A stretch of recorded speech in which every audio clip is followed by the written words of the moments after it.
Hey everybody, it's Missy. Welcome to day 4 of our new coach training bootcamp. Today we're going to talk about the last of the 3 vital behaviors, and that is to invite. So I know as a new coach, it can feel a little bit scary to start inviting people to your challenge groups. So I need to tell you that it's absolutely essential that you get in the habit of creating a process for inviting people. You can just randomly throw out invites and that will work for a while, but you're not going to get a constant steady stream of people to invite if you don't create some inviting habits from the very beginning. So I'm going to tell you kind of my process of what I do to make sure that I have a steady stream of people who I can invite to my challenge groups. The first thing that I do every day is to make sure that I'm adding 5 people to my contact list. So when I say contact list, that doesn't necessarily mean Facebook friends. That can be people on Instagram who you're actively having conversations with. That can be people from your like page or your Facebook page or your blog even that you're adding to your contact list that you are having an active conversation with. It can be people that you just email back and forth. So it can also be people who you meet in person. So now I am sitting in my garage this morning and I am wearing my Shakeology sweatshirt, and so I use wear and share items like Shakeology sweatshirts. I actually have a Shakeology shopping bag that I use all the time. I use things like that to create conversations with people when I go out places with my kids, because I'm a mom and so I get to consider going grocery shopping as a business activity if I'm using wear and share. So I use that also to get conversations started with people as I'm just going about my day and to add people to my contact list. The second thing I want you guys to make sure you're doing every day is to do what I call reach outs. So if you add a new friend or a new contact to your contact list, make sure you're sending that person an email or a message or giving them a personal phone call to follow up with that initial contact. So if you add someone on Facebook, don't just add them. Send them a message and say, hey, remember when we did this? Or hey, I haven't talked to you in so long. How are you? Make sure that you're not just adding them to your friends list and forgetting that they're there. Because if you get that conversation rolling, then you can invite them to your challenge group later on after you've reestablished that relationship.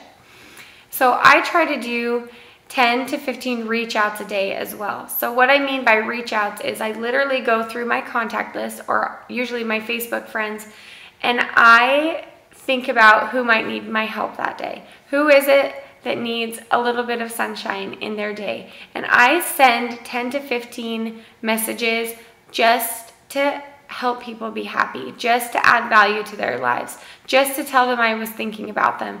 And I don't ever talk about the business in those messages. Literally, they're just me reaching out and being their friend, whether it's saying congratulations on your new baby, or saying congratulations on your race that you just ran, or just checking up on someone that I was thinking about.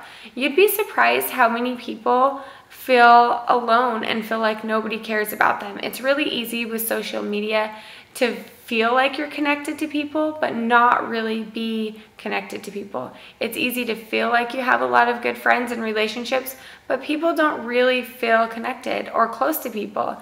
So I make it a point to really reach out to 10 to 15 people a day and tell them I love them, tell them I was thinking about them, and make sure that I am putting myself out there and my heart out there and sharing a little bit of love every day, because I guarantee you, if you will do that to 10 people a day, it will come back to you. And not just that, when you're interacting with people by personal message, it increases what we call your affinity, your Facebook affinity. So if you're talking to them in personal messages, your posts on Facebook are going to show up in their feed. So if you're constantly sending personal messages to your friends and just being nice and caring about them, they're going to see it when you advertise for a challenge group a lot more often, because you're going to have had recent personal interaction with them. So that's a really important process to continue to develop for yourself, and you want to make sure that you're creating a habit of just sending personal messages to people. And the other thing I do is I pick a letter of the alphabet every day, like G, and I go into my Facebook friends and I go through all the people whose last names start with G, and I click on them and I go to their page and I like all their pictures. and then I move on to the next person, and I try to work through one letter every day. And that also helps you move up in Facebook affinity, and they'll see your posts more. And then when they start interacting with you on your page, then you can go ahead and invite them to your challenge group. So I want to talk for a minute, now that you've done your reach outs, like how do you actually go about inviting someone to your challenge group? So there's two kind of invites that I do. The first one is an invite with someone who I already have an active conversation with. And so I usually make sure that when I invite someone to my challenge group, I'm very upfront with what I'm doing. I don't write them this long message about talking to them about them and then invite them at the end as a side note, because then I feel like I'm trying to be sneaky. And so I always tell them up front what I want in my message. I say, hey, this is Missy. I'm running a new boot camp for moms. It's 30 days long.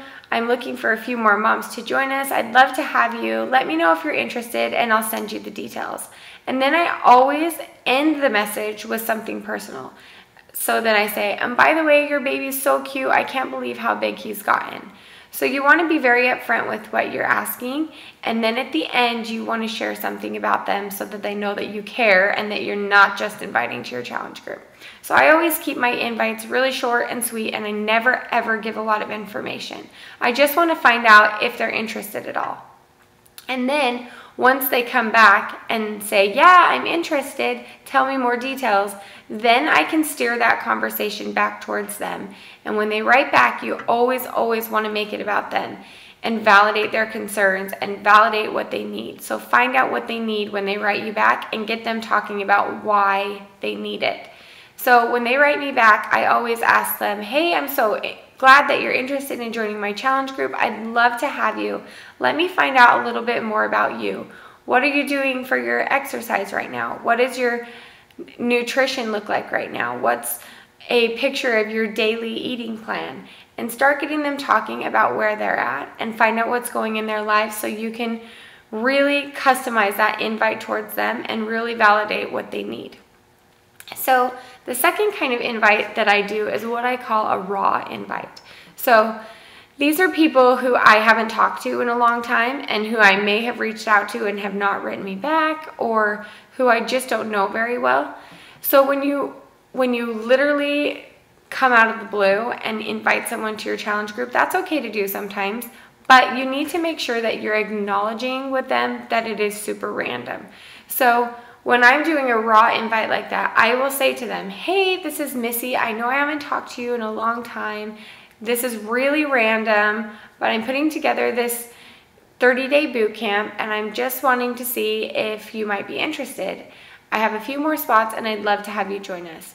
So when you're talking to someone who you haven't talked to in a while, make sure that you acknowledge that you know that. Don't act like their best friend. Don't act like you just talked to them yesterday. Acknowledge that you haven't talked to them in a long time. Show genuine interest in them and try to make that reconnection with them while you invite them.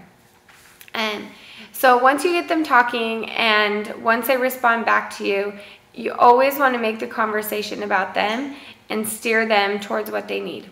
So if you work through your invites that way, I think you're going to have a lot easier time getting people to say yes. So your assignment for today is to go into the back office and look in the Coach Training Academy for two things. First, it's the new Invite training by Tommy Migrant. He created a couple of videos, and there's some role plays in there that will help you work through your process.